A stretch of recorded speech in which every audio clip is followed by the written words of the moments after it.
So hey guys, welcome to Appalachia's Homestead. Good afternoon. It's the day after Christmas.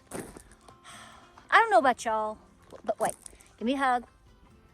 Welcome back to the channel. I'm gonna try to find a spot up here where the light isn't so crazy. Some of you had mentioned that I'm just walking through and the sun is coming through the different trees. So if that bothers you, I apologize.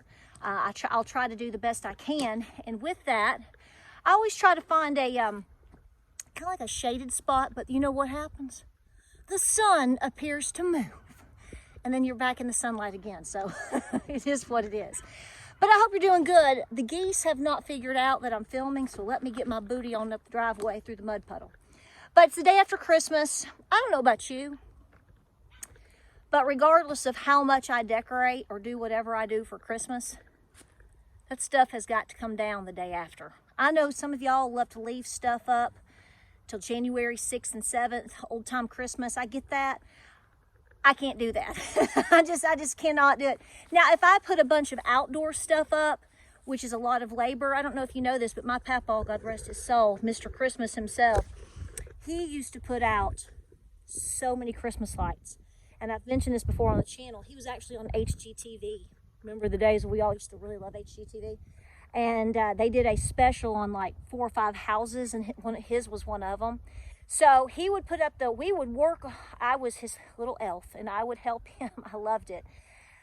He would hand draw and have somebody help him professionally weld. You know all the things you can go buy now at different spots, you know, the different like iron type decorations with lights on them in different shapes and everything. Honey, he was the king of that before everybody knew what was going on with that. Now, he did eventually start buying a few up in Pigeon Forge. We'd go up and we would be like, Papa, you think you can make that one? Or what? He's like, I don't know. I'll have to think about it. He'd have to think about it, and then maybe he'd make it himself or whatever. But anyway, he would start dragging all of the Christmas lights. Guys, he was professional. He'd start pulling them out of the attic of his garage in October, and he would work on them the entire month of October. He would be checking the lights, plugging them in. He knew how to get in there and replace. He knew how to do everything. So he would leave his Christmas. We would get them up before Thanksgiving. We would turn them on Thanksgiving night, no matter when it was. And they would be on every night through New Year's Day night. So January 1st, the night of, that night before you go into January 2nd, that was his last night. So they might take down their Christmas tree and put all Nana's beautiful bows and all that stuff up, but the outdoor stuff stayed. And then when weather broke, hopefully by March 1st, he would get out and start putting it all up. It was usually earlier than that because we tend to get a really warm, sometime in January or sometime in February, we typically get these weird warm fronts that come through and we all cuss because our fig trees are blooming in February and doing all this stuff. But anyway, I can't stand that. Other than some outdoor stuff with that much labor, I get it, but indoor stuff, no. So my policy is, no matter how much I put out, if I can't put it up in an hour or less, I really try to go for 30 minutes or less, then I'm just not going to do it. I mean, I like to put a couple things out in my wreath, and I love having candles and different things like that. Winter stuff, but if it's no. If it causes a mess, I can't do it. Sorry, I just can't do it. So my tree is down this morning, and my goats are so grateful for that little cedar tree. They love it, love it, love it, and they're having a good time. And the little Christmas tree of 2024, which turned out beautiful, is no more. So here we are, the day after Christmas. We're actually having a Christmas party tonight since everything got postponed. So that's tonight. That's great. But the rest of the stuff, get my house in order. Clean it up, girl. Let's talk about something tough. So it's interesting that I made the video that I made yesterday on Christmas Day. And I've been mentally dropping these hints, or we've talked about it, just trying to be positive during the holidays, and to be like, this is what we do. We're going to celebrate it. Thank you, Jesus. Happy birthday. We love it. We'll just be joyful as possible. But this has been a tough Christmas, and I can't even pinpoint why. I mean, I kind of sat and complained about some stupid stuff yesterday, and of course I know it's dumb. I ain't worried about my oven on Christmas, with everything that we've seen over the last 3 months, a year, 5 years. That's small fry. It was just really inconvenient, right? Let's talk about world problems. And I really tried to delay me thinking things, feeling things, or talking about things until at least today. Well, here we are. And first thing this morning, I guess it's been known that I'm going to talk about stuff, and we need to talk about stuff, and we need to get slapped back into reality, which I think most of us never left it this year. That's really kind of our problem. You know, we look back on Christmases of the past and times of the past, and we mourn those times, maybe grandparents, loved ones that are gone, and we want our children and grandchildren. A lot of you, I see your comments, we have sympathy for our kids to a degree because we may have been so blessed with such a positive time as a child and young person growing up, and we had so many, it feels like we had more opportunities, and I think we possibly did. So, you know, here you are, here I am looking at young men and women and girls and teenagers and kiddos, and we're like, I want you to experience just for a moment the things that we did. And, you know, guys, we can't control that. We just have to make the best of it that we humanly, it's our responsibility to do that. And I tried, and overall I think I succeeded, but we have such high expectations. But here's the deal. I can tell you right now, the spiritual warfare is ready for you, baby. You know how I know it? Because I kind of had a feeling I was going to talk about some of this today, or either today or tomorrow, because it's weighing on all of our minds, which is what is happening, what has happened this season, and what are we about to go into. I know that there's a lot of anticipation from you guys as well, and we can talk more in depth about that.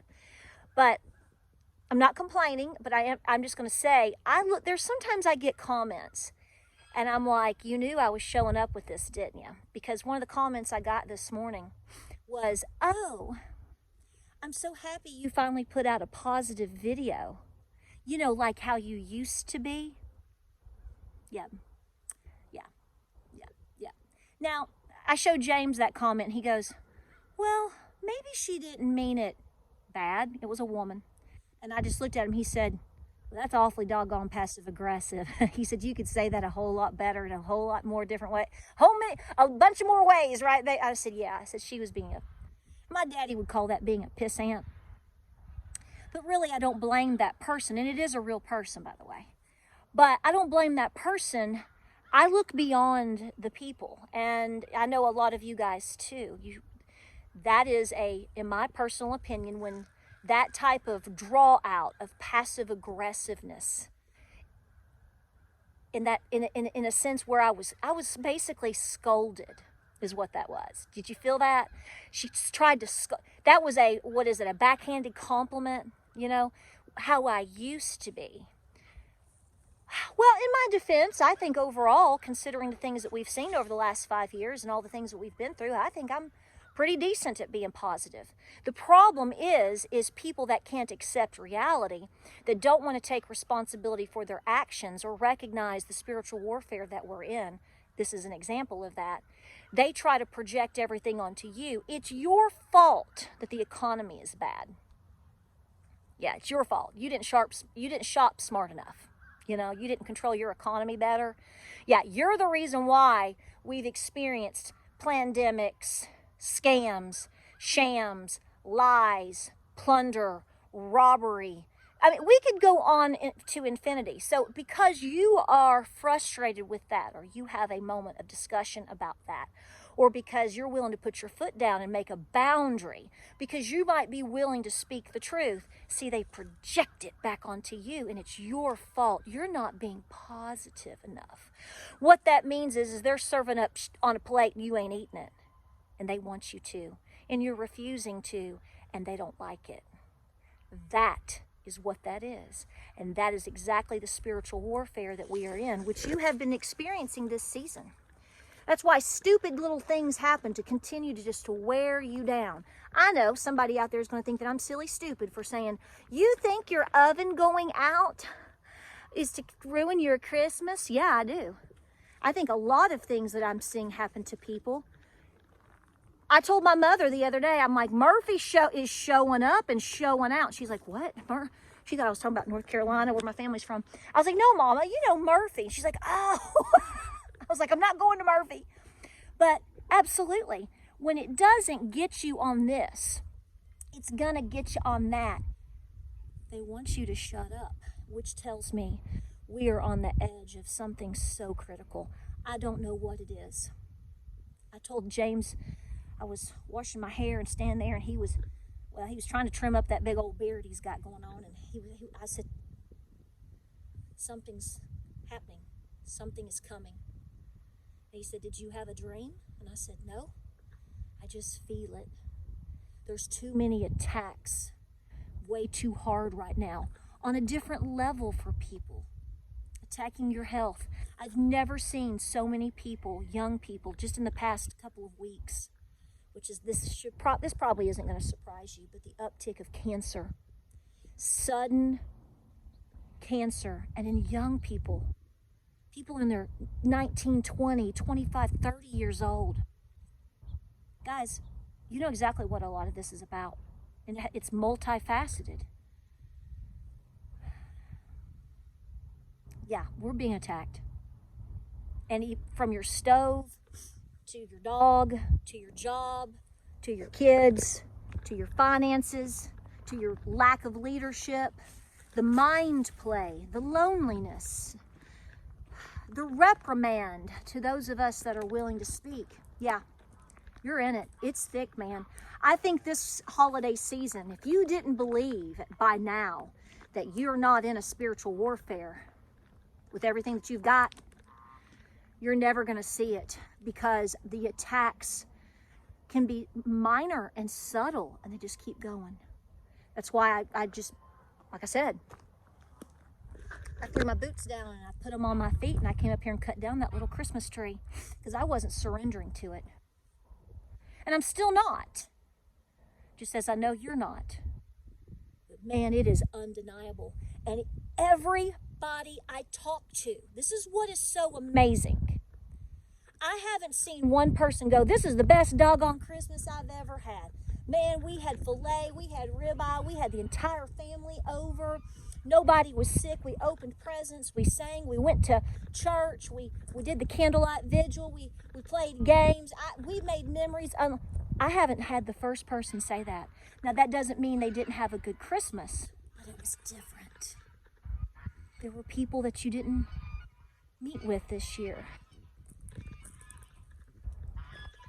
I got one, as far as my private Christmas cards, like from family and friends and things like that, I got one. I got one. I got one. I got a gajillion from you friends, and I'm very appreciative of that. But on a personal level, now I've never been one to get a whole bunch. You know, I might get 5 or 10. But the last couple of years, it's dwindled down to almost nothing. And had my sister not sent me a Christmas card with a picture of my nephew, I wouldn't have gotten the first Christmas card here at the house. That's a fact. I'm not complaining, I'm just telling you. It's like time sped up and time spun out, and you didn't know which way was up and down and around, and before you knew it, it was here, and your tree wasn't up, or your tree wasn't finished, or you know, you just said to heck with it, it's a grilled cheese, and all of that is okay. I'm just saying, compared to what a lot of us have known for many years and many generations, this year was different. What's coming? I don't know. Here's what I'm going to say in closing. Close out this season how you need to. We all know the reason for the season, and we praise Him every day. You better be getting ready for the next one. I don't know if that comes in January. I don't know what comes after. But it's going to take some serious preparation. So I put my armor on today, y'all. I said, no more. I told James, I said, he's like, are you taking down the tree today? Which, you know, it's not abnormal for me to do that today or tomorrow, the 27th maybe. I said, no. I want it down today. I want it done today. I want everything put up today, and I want to move on today, because the next season is probably not going to be as joyful. I'm hopeful. Don't get me wrong. I'm not trying to be a pessimist. I'm trying to be a realist. And when I get plagued like you, I read your comments every day, and you're saying the same. I don't know why. It just feels off. It feels different. I feel like I had more roadblocks. I'm worried about my job. My son has been diagnosed with this. And then you're anticipating what we're going to roll into after the new year with 2025. That's not even putting into the factor the inauguration and everything that could come with that. Something is coming. Where, when, and how, to how much impact it will initially make, I don't know. I can't, like I said yesterday, I can't put my finger on it just yet. But my heart tells me, put everything that we've been through so far in the past, get yourself together today, make a plan and move forward. We're going to be talking a lot of different prep things, because it's really important. But I want you rested. I want you to smile. I want you to give me a hug. We're going to press forward and be thinking subtly about where and how you need to organize this or that, or go through some things that maybe you haven't gone through in a couple of years.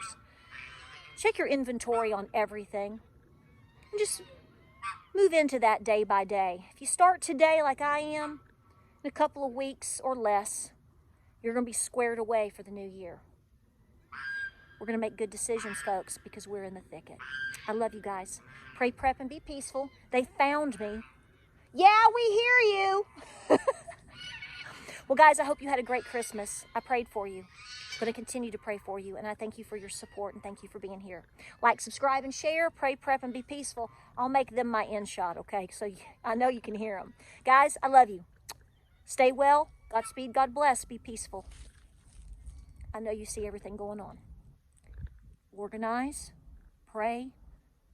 Get yourself together. 2025 could be a doozy. I'll see you on the next video.